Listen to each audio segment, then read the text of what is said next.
하나님의 법과 충돌할 때 기도로 이겨낸 믿음의 사람들, 오늘은 에레미야의 기도입니다.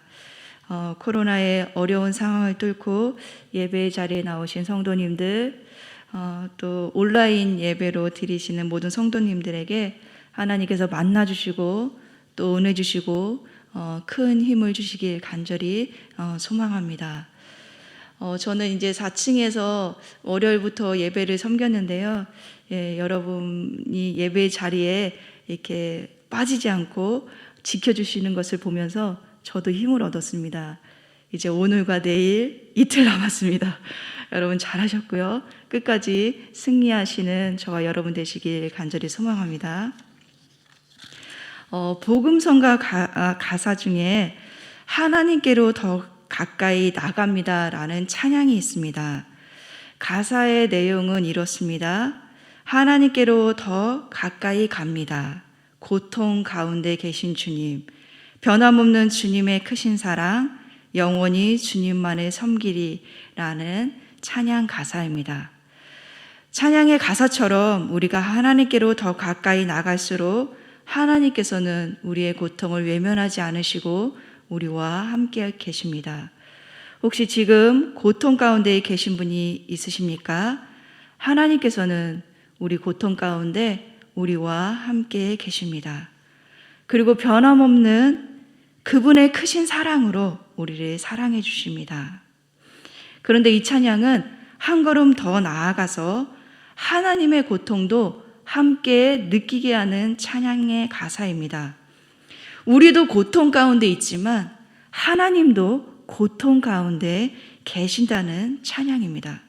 하나님의 고통은 아직도 하나님을 모르는 사람들, 하나님이 아닌 우상을 섬겨서 폭력과 테러로 자신의 의지와는 상관없이 죽어가는 사람들, 하나님의 백성이지만 하나님을 떠나 우상을 섬기는 수많은 사람들의 모습 속에서 하나님은 여전히 당신의 백성들의 죄악을 보면서 고통하고 계십니다. 그런데 이 찬양의 가사처럼 하나님께 더 가까이 나아갈수록 고통 가운데 있었던 사람이 있습니다. 또한 그들은 하나님의 마음의 고통을 알아서 그 고통을 느끼고 그리고 하나님을 대변한 사람들입니다. 이들이 바로 선지자들입니다. 7세기 후반에서 6세기 초반 이스라엘과 유다는 내부의 부정과 부패로 위기에 처했을 때 하나님께서는 집중적으로 선지자들을 보내셨습니다. 하나님이 선지자들을 많이 보냈다는 것은 그만큼 세상에 문제와 고통이 많이 있었음을 의미합니다. 오늘 본문 말씀은 이러한 시기에 선지자로 부름을 받아 하나님께 부르짖었던 에레미야의 기도입니다. 본문의 구조를 먼저 살펴보고 싶은데요. 본문의 구조는 이게 마치 샌드위치 구조처럼 탄식, 찬양, 탄식으로 되어 있습니다. 그런데 오늘 본문은 탄식, 찬양 이 부분만 살펴보도록 하겠습니다. 첫째, 에레미야의 기도는 육체와 마음의 고통에 탄식하며 하나님께 드린 기도입니다. 본문 7절의 말씀입니다. 우리 함께 읽어보시겠습니다. 시작. 여호와여, 주께서 나를 권유하심으로 내가 그 권유를 받았사오며 주께서 나보다 강하사 이기셨으므로 내가 조롱거리가 되니 사람마다 종일토록 나를 조롱하나이다. 먼저 예레미야의 육체적 고통은 가까운 문맥에서 보면 20장 1절에 바스울의 박해와 핍박 때문입니다. 바스울은 제사장입니다. 에레미야도 제사장 출신입니다. 그런데 바스울은 성전 총감독입니다. 성전의 감독은 성전을 관리하는 사람 중에 으뜸이 되는 자리입니다. 이 직책은 대제사장 다음으로 최고로 높은 자리입니다. 이렇게 성전의 총감독으로 높은 자리에 있는 바스울은 에레미야가 성전에서 예언하는 말을 듣고 그를 데려다가 때리고 폭력을 가했습니다. 20장 2절에는 바스울이 선지자를 때리고 목에는 나무 고랑을 씌웠다고 말하고 있습니다.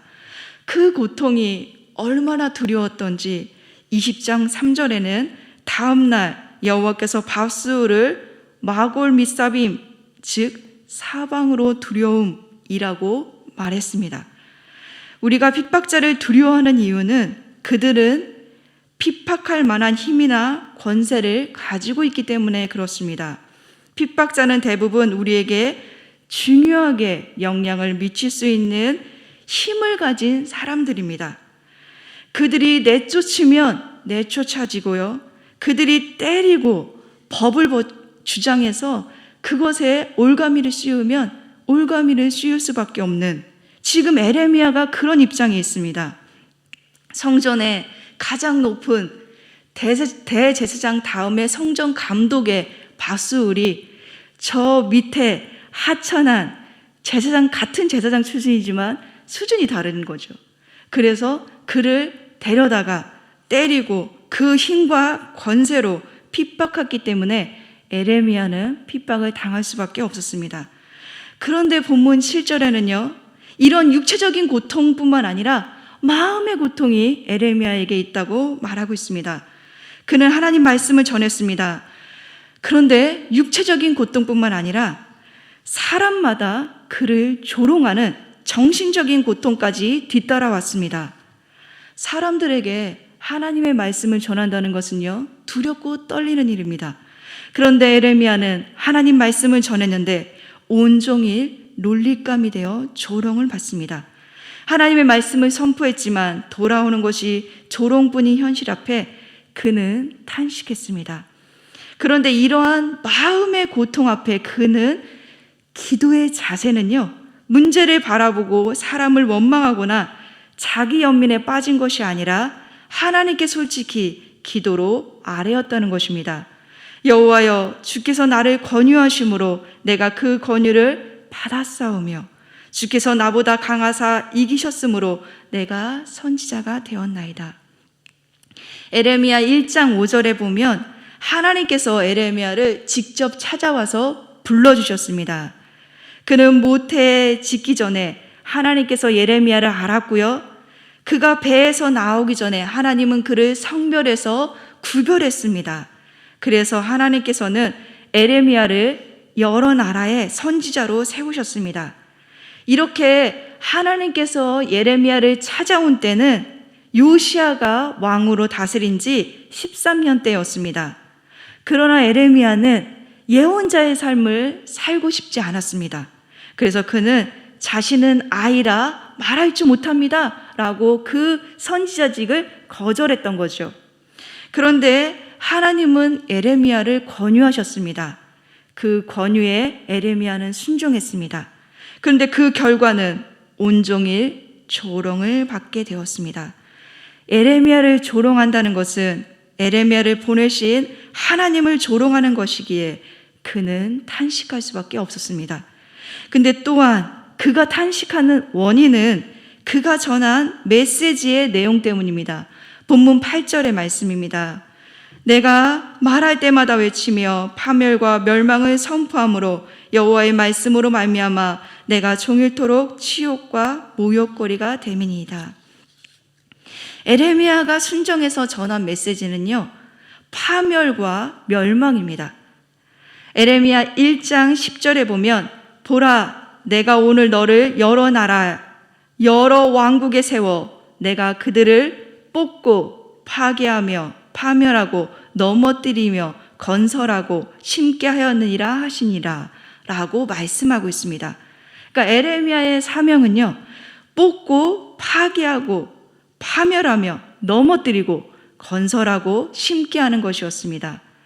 여기 이 한 본문에 무려 부정적인 단어가 4개나 나오고 있습니다. 하나님은 뽑고 파괴하며 파멸하고 넘어뜨리는 심판을 통해 이스라엘 백성들이 죽음과 같은 그 죽음을 통과하고 다시 심판 이후에 회복으로 건설되고 심겨지길 원하셨던 것입니다. 그래서 이들의 죄를 없애고 정결하고 새로운 백성이 되어 다시 하나님만을 섬기길 원하셨던 거죠. 그 당시 이스라엘 백성들은요, 하나님을 떠나서 2가지 악을 행했습니다. 생수의 근원 대신 하나님을 버린 것과 스스로 웅덩이를 판 것입니다. 그래서 그들은 자신 스스로가 주인이 되어 힘과 권세로 세상을 지배하여 폭력이 정당화되는 사회를 만들어버렸습니다. 에레미야는 이러한 사회에 벌어지는 폭력을 고발하며 나라가 바벨론에 멸망한다는 소식을 전했습니다. 그래서요, 이 시기에 선지자들을 뭐라고 부르냐면 심판 선지자라고 부릅니다. 왜냐하면 이들은 이스라엘에 대한 하나님의 돌이킬 수 없는 심판을 선언했기 때문에 그렇습니다. 근데 그 당시에 심판 메시지만 있었던 것이 아닙니다. 바술 같은 성전 대제사장은 구원과 평안과 위로와 축복의 메시지를 전했습니다. 그래서 사람들은요, 성전 제사장의 그 높은 바술이 전하는 그 메시지에 더 많이 신뢰했습니다. 성공과 축복과 번영을 주는 위로의 메시지는 그들에게 평안을 주었습니다. 그러니 누가 저 하찮은 에레미야가 전하는 폭력과 멸망의 말을 듣겠습니까? 그러니 당연히 에레미야는 종일 조롱을 받을 수밖에 없었습니다. 사랑하는 성도 여러분, 하나님은 하나님께 부름받은 종에게도 고통을 허락하셨습니다. 에레미야는 자신이 전하는 메시지로 인해 온종일 모욕과 조롱을 받았습니다. 그런데 하나님은 그 고통 가운데 함께 동참하셨습니다. 선지자는요, 하나님을 대변하는 자이기에 에레미야가 당하는 조롱과 고통은 바로 에레미야를 보내신 하나님을 향해서 하는 조롱이기 때문에 에레미야는 고통하고 탄식할 수밖에 없었습니다. 사랑하는 성도 여러분, 에레미야가 당했던 조롱이 지금은 교회를 향해 던져지고 있습니다. 세상은 코로나 이후 끊임없이 교회를 조롱하고 비방하고 있습니다. 이러한 조롱은 어쩌면 교회의 머리가 되시는 하나님을 조롱하고 있는 것입니다. 세상의 빛과 소금의 상황을 감당하지 못해 우리가 예배는 드리지만 삶 속에서 드려지는 예배의 삶과 이웃 사랑의 삶이 없어서 만약 하나님께서 조롱을 받고 계신다면 우리도 에레미야처럼 탄식하며 회개하며 기도해야 합니다. 둘째, 에레미야 기도는 사명에 대한 탄식의 기도입니다. 본문 9절의 말씀입니다. 우리 함께 읽어보시겠습니다. 시작.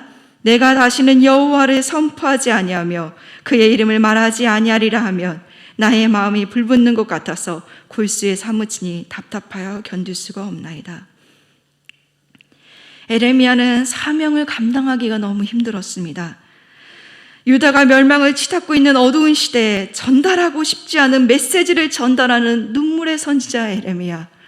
나라가 멸망할 것이니 침략하는 바벨론에 항복하라는 메시지를 전하는 그의 선포에 백성들은 조롱과 거절과 폭력으로 대응했습니다.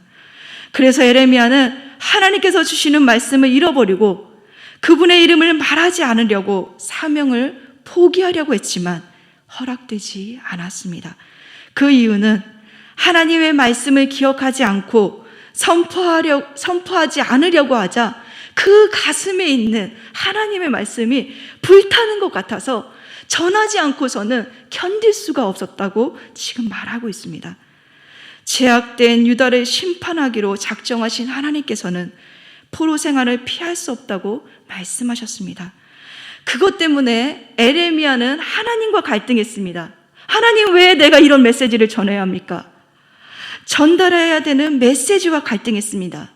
나는 폭력과 멸망을 선포하는 메시지를 전하고 싶지 않습니다. 자기 민족인 유다 백성과 갈등했습니다. 너는 왜 바벨론에 항복하라 하느냐? 나라를 생각하며 눈물이 마르지 않았기에 눈물의 선지자라는 별명을 받은 에레미야는 하나님과 갈등했고요, 메시지와 갈등했고요, 자기 백성들과 갈등했고요, 본문에는요 친한 친구와도 갈등했고요, 에레미야는 아나도 출신입니다. 그 고향 사람들과도 갈등했습니다. 에레미야 당시 이스라엘이 심판받는 이유는 언약 관계에서 이스라엘 백성은 하나님과 결혼한 관계로 언약을 맺었습니다. 하나님은 그들을 거룩한 제사장 나라로 부르시고 내가 너희들에게 하나님 백성이 되겠다. 너희는 나만 섬기고 가나안 땅에 들어가면 제발 나만 섬겨라 라고 언약한 백성이었어요. 근데 그들이 하나님을 버렸습니다. 그리고 스스로 웅덩이를 파며 우상 숭배를 했습니다. 그래서 이스라엘 땅은 음란과 악행으로 더럽혀졌습니다. 여기서 말하는 음란은요, 두 가지 뜻이 있는데요. 하나님을 섬기지만 우상을 함께 섬긴다면 하나님은 그것을 영적인 간음과 우상 숭배로 보셨습니다. 우상 숭배란 하나님을 수단으로 이용하는 것입니다. 즉 하나님을 이용해서 자신의 목적이나 요구하는 것을 얻는 것이 우상 숭배입니다. 그리고요, 실질적으로 이들은 음란했습니다. 바알은요, 풍요와 축복을 가져다 줬지만 음란을 합리화시켰습니다. 이렇던 바알은 물질과 음란과 정욕을 만족시키며 인간의 약한 부분을 충족시켜 사람들이 하나님을 떠나도록 만들었습니다. 그래서 그 땅이 더럽혀졌고요, 그 백성들이 더럽혀졌습니다. 하나님은 거룩하신 분입니다. 거룩하지 않은 것과 만날 수가 없습니다. 거룩한 하나님이 거룩하지 않은 백성들에게 올 때는 모두 죽습니다. 그래서 하나님은 파멸과 멸망으로 다시 새롭게 나라를 회복하고 싶으셨던 것입니다.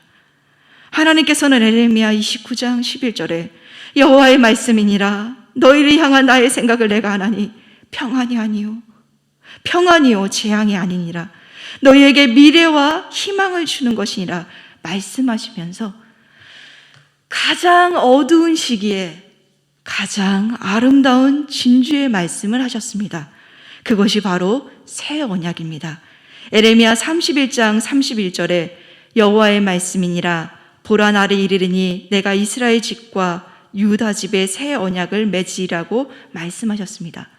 새 언약 메시지는요, 구약 신약에서 기여한 바가 가장 뛰어난 메시지입니다. 옛 언약은 모세의 율법을 지켜야만 하지만 새 언약은 옛 언약을 뛰어넘는 개념으로 마음에 하나님의 법이 새겨질 것입니다. 그리고 새 언약은 하나님께서 죄를 다시 기억하지 아니하신다고 말씀하십니다. 새 언약은 하나님의 영원한 구원의 의지를 가지고 선포된 놀라운 언약, 은혜로운 언약입니다. 그럼 이 언약이 어떻게 성취될 수 있습니까? 신약에 와서 예수님께서 본인의 피와 살을 찢으시고 십자가에 죽으시고 부활하셔서 새 언약을 수립하셨습니다. 그래서 이제는 율법이 아닌 예수님을 믿음으로 구원받는 새 언약이 선포되었습니다. 이게 에레미야 시대 때 선포된 말씀입니다. 사랑하는 성도 여러분, 우리는 이미 이 새 언약을 받은 자들입니다. 이 새 언약의 약속의 말씀이 우리를 구원으로 이끌고 있습니다. 이것은 우리에게 주어진 약속된 말씀입니다. 에레미야는 자신을 이끌고 움직이는 원동력이 바로 하나님의 말씀이었다고 고백하고 있습니다. 그는 말씀을 전하지 않으면 마음이 불붙는 것 같아서 견딜 수 없다고 고백했습니다. 그러기에 오늘 에레미야 말씀은 우리에게 하나님의 말씀이 우리를 움직이는 원동력이 되도록 도전하고 있습니다. 우리 마음에 심겨진 하나님 말씀은 우리를 움직이는 원동력이 됩니다. 그래서 말씀이 일상이 되어 말씀이 이끄는 대로 순종하며 살길 원하십니다. 요즘은 모두가 참 힘들고 어려운 시기를 보내고 있습니다. 그러나 모두가 힘들고 어렵다고 해서 우울과 자신의 삶을 포기하는 것은 아닙니다.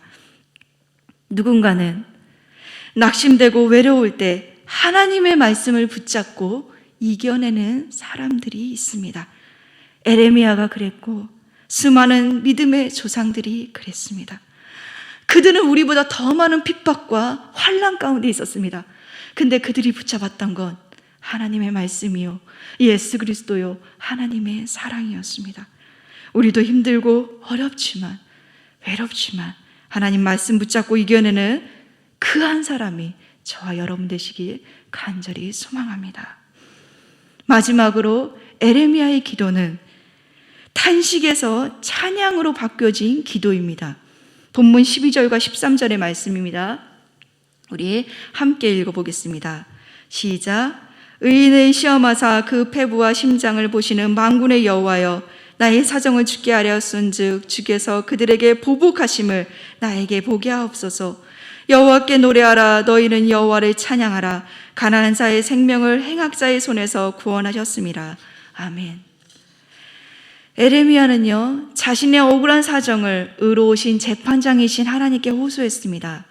그가 이러한 기도의 자세를 취할 수 있는 이유는 사람의 패부와 심장을 살펴주시는 하나님의 판결은 공의로우심을 알았기 때문에 그렇습니다. 고대 히브리인들에게 패부는요, 양심의 자리입니다. 심장은 판단과 결단의 자리입니다. 그래서 에레미야는 양심과 중심을 보시는 하나님께 자신의 사정을 솔직하게 탄식하며 아랬던 것입니다. 에레미야의 솔직한 기도는 보복해 주시길 원했던 기도입니다. 근데 여기서 주목할 것은요, 하나님께 호소한 보복은요, 억울한 한을 풀어달라는 감정적인 표출이 아닙니다. 이것은 현실 세계의 왜곡된 법 질서를 바로잡아달라는 기도입니다. 악인이 무시하는 하나님의 정의가 구체적으로 드러나길 원하는 기도입니다. 정리하면요, 에레미야의 보복의 기도는 현실 세계의 왜곡된 법 질서로 하나님의 사람들이 핍박받는 그 잘못한 법을 바로잡아달라는 기도입니다. 그러려면 지금 에레미야가 자신이 잘못한 것이 아니라 그들이 잘못하고 있다는 것을 하나님이 입증해 주셔야 됩니다. 하나님께서 에레미야를 보내셨어요. 하나님이 에레미야를 부르셨어요. 하나님께서 에레미야에게 말씀을 넣어주고 선포했어요. 그게 맞다면 하나님 보복해달라는 것입니다. 그러면 어떻게 되는지 아십니까? 하나님께서 에레미야의 잘못을 입증해 주시면 공의로우신 하나님께서 에레미야를 괴롭힌 적들을 심판하고 보복해 줄 수 있는 근거가 생깁니다. 그래서 지금 에레미야는요, 그 하나님의 정의로운 심판의 그 성품의 근거에서 기도하고 있는 것입니다. 그래서 11절에 보면은요, 그는 강한 용사이신 하나님이 그와 함께 하시기 때문에 어떤 적들도 그를 이기지 못한다고 담대히 고백하고 있습니다. 이것을 깨달은 에레미야는 극적으로 하나님께 대한 찬양과 신뢰로 기도가 바뀌어집니다. 탄식에서 찬양과 기도로 바뀌어졌습니다. 13절의 말씀입니다. 여호와께 노래하라. 너희는 여호와를 찬양하라. 에레미야는 고통과 절망이 발목을 잡았지만 개의치 않고 기도로 나아갔습니다. 에레미야는 기도 가운데 온전히 주님께 맡기고 하나님의 공의로운 성품에, 하나님의 정의로운 성품에 근거해서 기도했기 때문에, 그리고 그 변화된 자신이 하나님께서 그 보복해 주실 것을 믿고 신뢰했기 때문에 지금 여호와를 찬양하는 일에 다른 사람들도 참여하도록 초대하고 있는 것입니다. 그래서 이렇게 부르잖아요. 13절에 너희는 여호와를 찬양하라. 그가 이처럼 다른 사람에게도 여호와를 찬양하라고 외치는 이유는 에레미야는요, 여전히 고난 중에 있지만 하나님께서 자신의 삶에 개입하여 악한 자들의 손에서 건져주실 것을 기도 가운데 미리 경험했기 때문에 그렇습니다. 그러니까 하나님을 찬양하고 가난한 자의 생명을 행악자의 손에서 구원하시는 그 구원의 손길을 기도 가운데 에레미야가 미리 경험했기 때문에 탄식이 찬양으로 바뀌어졌습니다. 사랑하는 성도 여러분, 기도에는 이처럼 능력이 있습니다. 기도할 수 있는 것은 은혜로운 특권입니다. 기도는 여전히 우리가 고난 중에 있지만 그 현실을 뛰어넘어 응답하시는 하나님의 손길을 맛볼 수 있습니다. 에레미야는 하나님과 갈등했고 전해야 되는 메시지와 갈등했고 자기 민족인 유다 백성들과 끊임없이 갈등했지만 그러나 나라를 생각하며 끝까지 포기하지 않고 눈물로 하나님의 정의를 구했습니다. 하나님의 정의는 하나님께서 인간 역사에 개입하셔서 보복해 줄 수 있는 근거를 마련한 기도였습니다.